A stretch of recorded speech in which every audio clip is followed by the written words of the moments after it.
For the gesture tailgate to operate, you will need to have your smart key on you, or locate the key within 1.2 meters of the vehicle's rear area.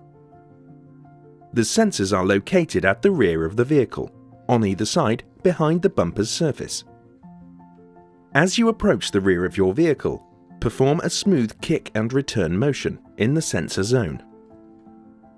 When the sensors recognize the kick gesture, the tailgate will automatically open.